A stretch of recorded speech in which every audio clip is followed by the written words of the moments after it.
अवधूत चिंतन श्री गुरुदेव दत्त. श्री स्वामी समर्थ. सर्वप्रथम सर्व स्वामी भक्तांना श्री स्वामी समर्थ.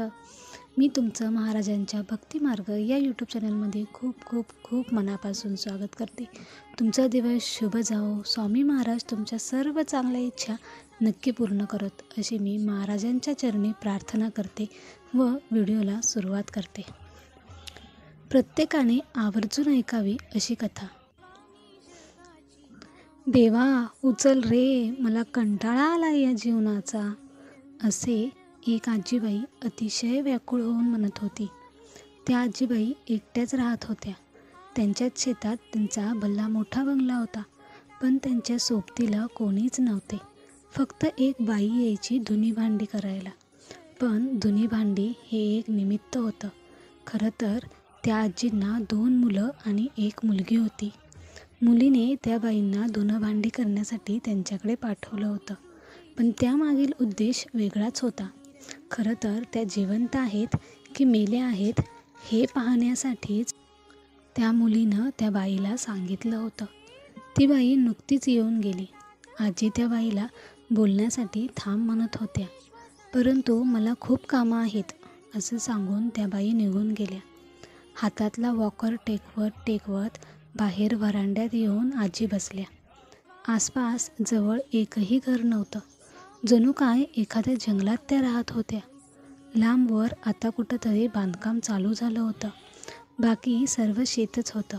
हो, या आजीच्या मालकीचंच शेत होतं. 36 एकर शेत होतं. तिच्या मालकाने आणि तिने लावलेल्या झाडांकडे तिने एकटक पाहिलं आणि आठवणीने डोळ्यात पाणी आलं. जवळच इमानदार कुत्रं बसलं होतं शेपटी हलवत. इतक्यात भोवती भिक्षाम देई हा नाद कानावर आला. कुत्र्याने सतर्कतेने झेप घेतली, पण कुत्रा फाटकाजवळ जाऊन नुसताच उभा राहिला. भुंकला वगैरे काही नाही. वाजवीपेक्षा जास्त उंच तर्णाबांड गौरवर्णित संन्यासी आत आला व म्हणाला, माई भिक्षा दे. म्हातारी बोलली, कशी देऊ? मला ना उठता येत ना बसता येत. तू ये आणि हाताने घे. सामान चोरायचा विचारसुद्धा मनात आणू नकोस. मी जवळ बंदूक घेऊन आहे, समजले? यावर तो संन्यासी जोरदार हसला. त्याचे पांढरे शुभ्र दात दिसले. तो म्हणाला, अगं वेडे, हे वस्त्रही मला ओझं वाटतंय. तिथं तुझं जुनाट सामान माझ्या काय कामाचं ग? यावर ती म्हणाली, तू मला दिसतोयस, ये माझ्याशी गप्पा मार ना. तो लगेच तिच्यासमोर खुर्चीत जाऊन बसला. आता मात्र तू मला नीट दिसलास. अगदी श्रीपाद श्रीवल्लभ दत्तगुरूसारखा देखणा आहेस. नाव काय तुझं बाळा? मला लोक स्वामी म्हणतात. पण आजी, तू रोज मुक्त कर असं म्हणून का ओरडत असतेस? बाई, अरे बापरे, म्हणजे तू रोज येता जाता ऐकतोस माझे दुःख? तरुण किंचित हसला व आजीला म्हणाला, हो, 1 वर्ष झालं जाता येता रोजच तुझं रडगाणं ऐकतोय. म्हणून मी आज म्हटलं की आज जाऊन आजीची भेट घ्यावीच. त्यावर आजी म्हणाली, मला 2 मुले आणि 1 मुलगी. माझे मालक तलाठी, त्यांनीच हे सगळं शेत घेतलंय. घर बांधलं. 16 वर्षे झाली. त्यांचा स्वर्गवास झाला. पोरं मला सांभाळत नाहीत. पोरांना बोलावलं तर येत नाहीत. बहाणे सांगतात. माझ्या मालकांची पेन्शन आहे. पोरांनी आता ATM कार्ड काढले. बँकेत जायची गरज नाही. काही पैसे देतो व जेवणाचा डबा येतो. त्यालाही चवना धव, तेच खाऊन दिवस काढते. फक्त मुलीला माया. येते, भेटून रडते व परत जाते. एवढं बोलून डोळे पुसत म्हातारी म्हणाली, तिलाच फक्त माझ्याविषयी माया आहे. स्वामी मंद हसतच म्हणाले, माया वगैरे सगळं झूट असतं ग. आजी, ती शेतावर नजर ठेवून हे सगळं करत असेल. नाही रे पोरा, ती तशी अजिबात नाही. पोटचा गोळा आहे माझ्या. मी तिला ओळखत नाही का? त्यावर स्वामी म्हणाले, तू तिला फोन करून बघ आणि तुझं सगळं चांगलं आहे, मी जायदाद पोरांच्या नावावर करते असं म्हण. आणि स्वामी हसू लागले. म्हातारी तापट होती, तरी पण आज ती शांतच होती. मोक्ष पाहिजे ना तुला? अवश्य मिळेल, जरूर मिळेल. त्यासाठी तर भगवंताने पाठवलंय मला. यावर म्हातारी म्हणाली, देव माझा ऐकतो का? यावर स्वामी म्हणाले, परमेश्वराचे कान किटून गेले. मुक्ती दे, मुक्ती दे असं तुझं ऐकून ऐकून. मुक्ती दे, मुक्ती दे इतकं सोपं वाटतं का तुला? तो तरुण संन्यासी विलक्षण तेजस्वी दिसू लागला. त्याच्या अंगाला चंदन कस्तुरीचा सुगंध दरवळू लागला. गोरापान गळ्यात रुद्राक्ष माळा शोभत होती. तो बोलू लागला की त्याच्या मुखातून ज्ञानाचा प्रचंड सागर वाहणार हे पक्कच होतं. स्वामी म्हणाले, मुक्ती दे, मुक्ती दे असं म्हणून मुक्ती मिळत नसते. ती एक प्रक्रिया आहे. जसं पाऊस ये म्हणून पाऊस येत नसतो, त्यासाठी समुद्राची पाण्याची वाफ होऊन ढग तयार व्हावे लागतात. वाऱ्याने आपले काम बजावणे, डोंगराने अडवणे व बाष्पयुक्त वातावरण करणे व मगच पाऊस पडणे, ही सगळी प्रक्रिया होते.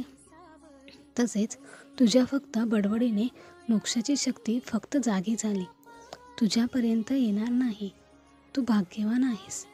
आजी, परमात्म्याने मला आदेश दिला, कारण तुझं मागच्या जन्माचं पुण्य फार अफाट आहे. माई, या जन्मी तुला मिळालेले भोग तुझ्या राहिलेल्या पापांचं परिमार्जन करण्यासाठी आहे. म्हातारीचा कंठ दाटून तिच्या डोळ्यात पाणी आले. ती म्हणाली, कारण काही असो, माझी प्रार्थना पोचली हे महत्त्वाचं आहे. यावर स्वामी म्हणाले, जगातील प्रत्येकाची हाक परमात्म्यापर्यंत पोचते, परंतु प्रारब्ध संचित अटळ असल्याने ते हस्तक्षेप टाळतात. पण काही प्रसंगी त्यांना नियमाचा बदल करावाच लागतो. इतक्यात उघड्या गेटमधून एक पांढरी शुभ्र गाय आत आली व तिथेच उभी राहिली. हे पाहून संन्यासाने स्मित हास्य करून म्हणाला, मी कुठेही असो, ही मला शोधतच येते. मग मला मोक्ष मुक्ती मिळेल का रे पोरा? म्हातारीचा आजरवी व कातर स्वर ऐकून त्या संन्यासाच्या डोळ्यात अश्रू आले. माई, मुक्ती म्हणजे सगळेच सोडून देणे. संपत्ती, ना आत्मिष्ट, ना मुलं, ना आपला देह, ना कशाबद्दलही मोह नसावा. माई, आज या जमिनीच्या तुकड्यावर मोह लावून बसली आहेस. आज तुझ्या जीवनात काहीही राहिलं नाही, याचा तू आनंद मानायला हवा, कारण हेच खरं जीवन आहे. इतके दिवस फक्त नाटक चालू होतं असं समज ना. कुणाकडूनही अपेक्षा करू नकोस, अगदी स्वतःकडून देखील. तू जर या जीवनात जिवंतपणे सगळ्या बंधनातून सुटली तर तुला मेल्यावर कोण अडवणार? जे पाप झाले त्याची माफी माग आणि मग बघ चमत्कार, तू मुक्त झाली म्हणून समज. इतक्यात तो संन्यासी उठला व म्हातारीच्या डोक्यावरून ममतेने हात फिरवला. तिचे अश्रू थांबतच नव्हते. कुत्रंही उठलं व संन्याशाच्या मागे मागे चालत आलं. गाय तिथेच उभी. संन्याशी तिला थापटतच होता. मी जर इतकी पुण्यवान म्हणतोस तू, तर तुझे परमात्मा का नाही आले मला सांगायला? यावर संन्याशाने सुंदर स्मित केले आणि म्हणाला, माई, ती नजर पाहिजे, ते इथेच आहेत. यावर म्हातारी स्तब्ध झाली. इतक्यात संन्याशी मोठ्या आवाजात म्हणाले, माई, इकडे नीट बघ जरा. गाय उभा राहिली होती. तिला टेकून संन्यासी उभा होता. पायाजवळ श्वान होता. मोठा पिवळसर प्रकाश पडला. त्यात म्हातारीचे डोळे दिपून गेले. काही क्षणातच गळ्यामध्ये हार घातलेले, त्रिशूळ घेतलेले 3 मुखी दत्तात्रय दिगंबर दिसू लागले. तिने कृतज्ञ भावनेने हात जोडले व डोळे मिटले आणि मनातून पक्का विचार केला व म्हणाली, परमेश्वरा, मी सगळं सोडलं आहे. मी तुझ्या चरणांशी लीन आहे. इतक्यात तिच्या अंगालाही कंप सुटला. दोन्ही नाकपुड्यातून श्वास समपातळात वाहू लागला. 3 एकदम मोठे श्वास घेतले आणि म्हातारीने खुर्चीत मान टाकली. आत्मज्योत भगवंताच्या छातीमध्ये विलीन झाली. ती मोक्षाला शेवटी गेलीच. जय स्वामी समर्थ. अवधूत चिंतन श्री गुरुदेव दत्त. तर पाहिलंच स्वामी भक्तांनो, किती सुंदर अशी कथा होती. तर जर तुम्हाला व्हिडिओ आवडला असेल तर एक लाईक नक्की करा आणि व्हिडिओ कसा वाटला हे मला कमेंट करून नक्की सांगा. आणि स्वामींचे अशीच नवनवीन व्हिडिओज पाहण्यासाठी आपल्या भक्तिमार्ग या यूट्यूब चॅनलला सबस्क्राईब करून स्वामी भक्तांना जॉईन व्हा. स्वामी भक्ताला स्वामी भक्त जोडूयात आणि प्रत्येक कुटुंब स्वामीमय करूयात. धन्यवाद. श्री स्वामी समर्थ.